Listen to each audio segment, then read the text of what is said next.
तो नमस्कार, जय हिंद, जय भारत। आप लोग कैसे हैं? मैं तो बहुत अच्छा हूँ। आशा उम्मीद करता हूँ कि आप लोग भी बहुत अच्छे होंगे। फिर आज एक नए विचारों के साथ इंडिका बुक का भाग दूसरा है। ये इंडिका बुक है, इसका भाग दूसरा है। फिर दूसरे भाग के साथ मैं आप लोगों के सामने उपस्थित हूँ और एक नया विचार जो कहते हैं प्रत्यक्ष है, उसको प्रमाण की आवश्यकता नहीं है। तो इस बुक में जो भी चीज़ें हैं वो प्रत्यक्ष है, आप कहीं भी जाकर देख सकते हैं। आने वाला कल एक इसमें मैं आप लोगों को एक प्रत्यक्ष और प्रमाण की मैं बात भी करूंगा, साबुत भी बताऊंगा जो इस बुक में लिखा हुआ है। तो आज हम चालू करते हैं जो भाग दूसरा, यूँ कहा जा दूसरा पेज, जो भाग दूसरा भाग, क्योंकि एक ही भाग में इतनी मोटी ये बुक है, इसको एक ही दिन कोई सुनेगा नहीं, किसी के पास समय नहीं, कई घंटे लगेगा। इसलिए छोटे छोटे पार्टों में हम इसको जो आप लोगों के सामने रख रहे हैं वो भाग है दूसरा। क्या कहा जाता है? अभी देखिए, जहाँ से मैंने ख़त्म किया था उस बात को बताऊं। मुस्लिम हमलावरों की बौद्ध से तो क्या दुश्मनी थी, मुस्लिम हमलावरों को बौद्ध से क्या दुश्मनी थी, हिंदुओं से क्या दोस्ती थी कि उन्होंने हिंदू मंदिर को तोड़ा नहीं और बौद्ध विहार को छोड़ा नहीं। क्या मैंने कहा? हिंदू मंदिर को तोड़ा नहीं और बौद्ध विहार को छोड़ा नहीं। इसी पर जो है कि चर्चा करते हैं। ये जो बुक में ये जो पार्ट है, उस पार्ट की हम बात करते हैं। अगर इसे रख देते हैं, अगर मुस्लिम हमलावर ही बुद्ध व मूर्ति तोड़ते तो वह बौद्धों के साथ साथ हिंदू मंदिर को भी तोड़ते हैं। अगर मुस्लिम हमलावर और बुद्ध को मूर्ति को तोड़ते, बुद्ध के जगहों को तोड़ते, तो उसके साथ साथ क्या होता? हिंदू मंदिर को भी तोड़ते, हिंदू की मूर्तियों को भी तोड़ते। लेकिन ऐसा नहीं हुआ। इस बात के साथ साथ यही तथ्य भी चौंकाने वाली है, इस बात के साथ साथ तथ्य भी यही चौंकाने वाली है कि कभी किसी बुद्ध विहार को तोड़कर उस पर मस्जिद, कभी बुद्ध विहार को तोड़कर उस पर मस्जिद बनवाने का कोई दावा नहीं किया गया है, बनवाने का कोई दावा नहीं किया गया है। लेकिन अनेकों अनेक बौद्ध विहार पर मठाधीश का कब्जा, बौद्धों का सबसे मुख्य स्थल बोध गया, बौद्धों का सबसे मुख्य स्थल बोध गया को हिंदू मठाधीश के कब्जे से खाली करवाने का एक केस तो सर्वोच्च न्यायालय में भी चल रहा है। जो बोध गया को हिंदू मठ से खाली करवाने के लिए सर्वोच्च न्यायालय में एक केस भी चल रहा है। सवाल उठता है कि अगर मुसलमानों ने ही बुद्ध मूर्तियां तोड़ी तो वहीं पर भारतीय देवी देवताओं की मूर्तियां क्यों नहीं तोड़ी? ये सोचने वाली बात है। यहीं पर मनुवादी लोगों की जो मूर्तियां क्यों नहीं तोड़ी गई, जो हम लोगों को गुलाम बनाने का कार्य किया, उनको क्यों नहीं तोड़ा गया?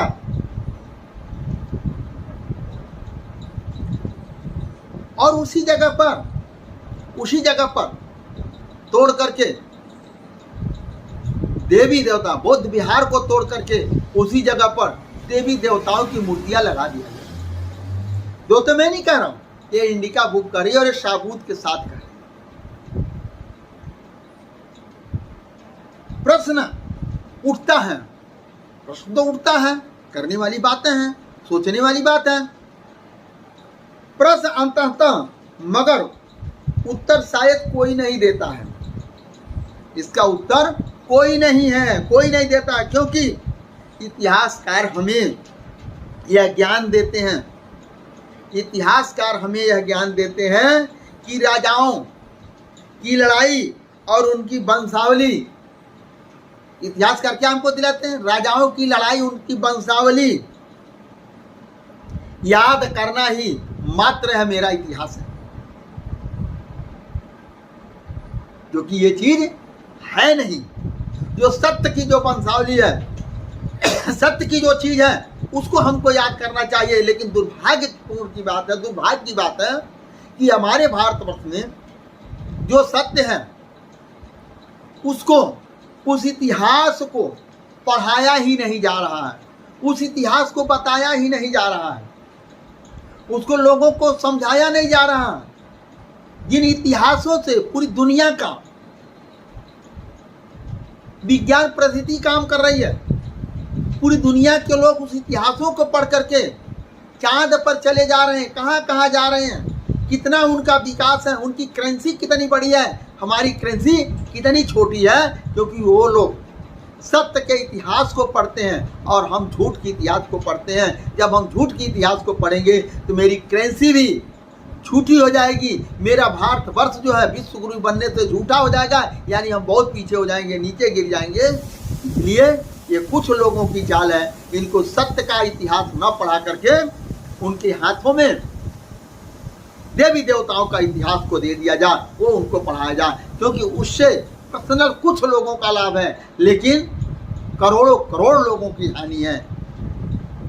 तो क्योंकि इतिहास को हम भारतीयों को कभी विषय बनने ही नहीं दिया गया, क्योंकि इतिहास को हमारे स्कूलों में बच्चों को पढ़ाने के लिए कभी बनने ही नहीं दिया गया। क्यों? कि हम इतिहास को जान जाएंगे तो हम उनको मनुवादियों को नहीं मानेंगे, इसलिए इतिहास को कभी स्कूल कॉलेज में जो मेरा सच्चा इतिहास है उसको बनने ही नहीं दिया गया, ताकि कोई इसको पढ़े ना। मात्र देवी देवताओं के किस्से और हमारे ज्ञान का विषय बन गया। मात्र जो है देवी देवताओं के किस्से और कहानी स्कूलों में पढ़ाया गया और वही हमारे ज्ञान का विषय बन गया। विदेशी लोगों से लेकर विदेशी अंग्रेजों ने हम भारतीयों को यही पढ़ाया कि उनके देवी देवता, उनके नायक नायिकाएं ही महान हैं। जितने भी लोग यहाँ पर आए, जितने भी लोग हैं, उन्होंने क्या बताया?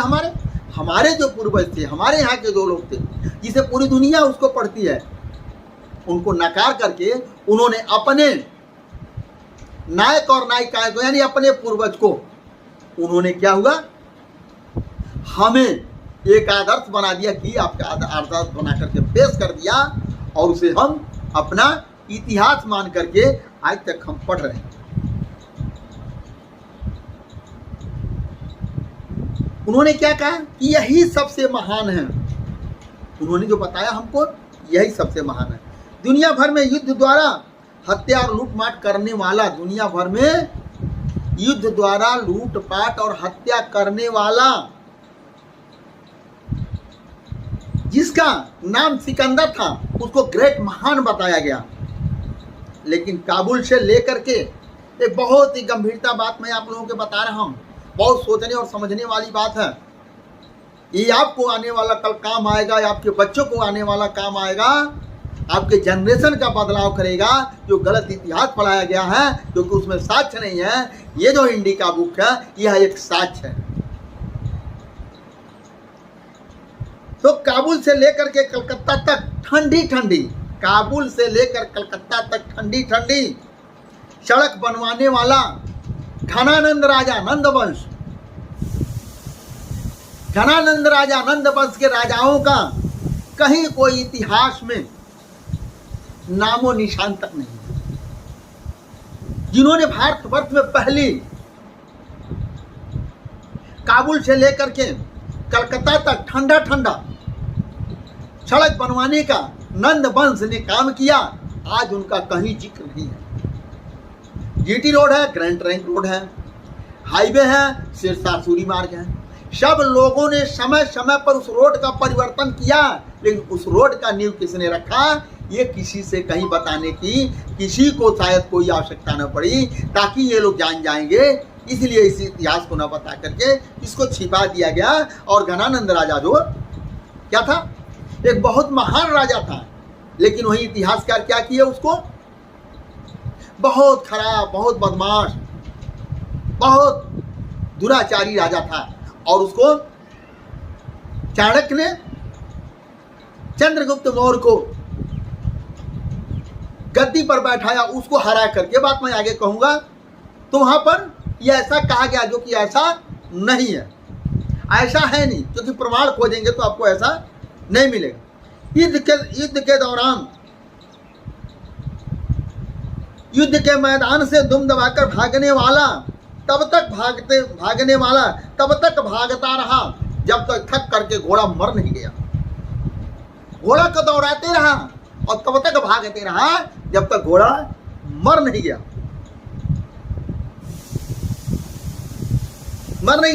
आज महाराणा ये क्षेत्र का महावीर कहा जाता है। उनको बताकर स्कूलों में पढ़ाया जाता है, उसके नाम पर सरकारी अवकाश किया जाता है, लेकिन असली बहादुर, यही बड़े मुख्य बात है, ये सबसे मुख्य बात है, जो असली बहादुर, भारत का नायक, असली बहादुर, जिन्होंने भारत के लिए, पूरे भारतवर्ष के लिए काम किया, लड़ाई लड़ा, असली नायक, जिसको असली नायक कहा जाता है, बहादुर कहा जाता है, अपने देश के लिए मर मिटने के लिए कहा जाता है, उसके नामों को खत्म कर दिया गया। मैं उसको नामों को मैं बता रहा हूं। असली बहादुर मिसाल को कायम करने वाले महावीर बिरसा मुंडा, महावीर बिरसा मुंडा की कहीं नामों निशान तक नहीं लिया जाता है। ऐसा क्यों है? देखिए, आप लोगों ने बिरसा मुंडा का नाम आप लोगों ने सुना होगा, झारखंड के थे और उन्होंने बहुत लड़ाई लड़ी, लेकिन उनका नाम कहीं लिया नहीं जाता, कोई इतिहास में नहीं लिखा गया, किसी स्कूल में नहीं पढ़ाया जाता है। ऐसा क्यों है? आप लोग सोचिए और समझिए। अपने चहेते शिष्य, अब देखिए एक और जाल फैलाया गया है, एक और जाल फैलाया गया है। क्या फैलाया गया है? लोगों को, यानी लोगों को नीच दिखाने और करने के लिए फैलाया गया है। अपने चहेते शिष्य को प्रथम स्थान दिलाने के लिए, अपने चहेते द्रोणाचार्य और अर्जुन की कहानी है, द्रोणाचार्य और अर्जुन की बात यहां पर आती है। अपने चहेते को प्रथम स्थान दिलाने के लिए वास्तविक योग्य विद्यार्थी का अंग भंग करके नकारने वाला ब्राह्मण के गुरु का नाम पर सर्वश्रेष्ठ अध्यापक द्रोणाचार्य का पुरस्कार दिया जाता है। क्या दिया जाता है? स्कूलों में जो बच्चा बहुत अच्छा पढ़ने वाला है उसको क्या दिया जाता है? द्रोणाचार्य पुरस्कार दिया जाता है कि आप ऐसा करो, द्रोणाचार्य के जैसे आगे चल करके अगर आपके आगे कोई बढ़ता है तो उसका अंगूठा काट लो, उसका गर्दन काट लो, उसकी हत्या कर दो। इसीलिए तो देखा, द्रोणाचार्य अवार्ड दिया जाता है, लेकिन अवार्ड क्या देना चाहिए? एकलव्य अवार्ड देना चाहिए। सभी स्कूलों में एकलव्य अवार्ड देना चाहिए, लेकिन एकलव्य अवार्ड न दे करके द्रोणाचार्य अवार्ड दिया जाता है। ये हमारे माइंड को डाइवर्ट करने के लिए कार्य किया जाता है। और दूसरा, अर्जुन अवार्ड से पुरस्कृत किया जाता है। कोई अध्यापक इस निचतम घटना का बेपर्दा करता क्यों नहीं है? ये बातें क्यों नहीं बताता है? इसको नहीं दिया जाएगा, बेपर्दा करता क्यों नहीं है? ऐसे ही अनेक सवाल हैं, इनके उत्तर मैगस्थीन, और ऐसे अनेकों सवाल हैं, इसके उत्तर मैगस्थीन और समकालीनी अन्य विदेशी लेखक पुस्तकों के तंत्र में मिल पाते हैं। दुख की बात है कि उनकी लिखी पुस्तक आज परिपूर्ण से उपलब्ध नहीं है। फिर भी जो अंश उपलब्ध है वह सूर्य नहीं, लेकिन दीपक तो सही, दीपक तो सही, दीपक इतना तो प्रकाश है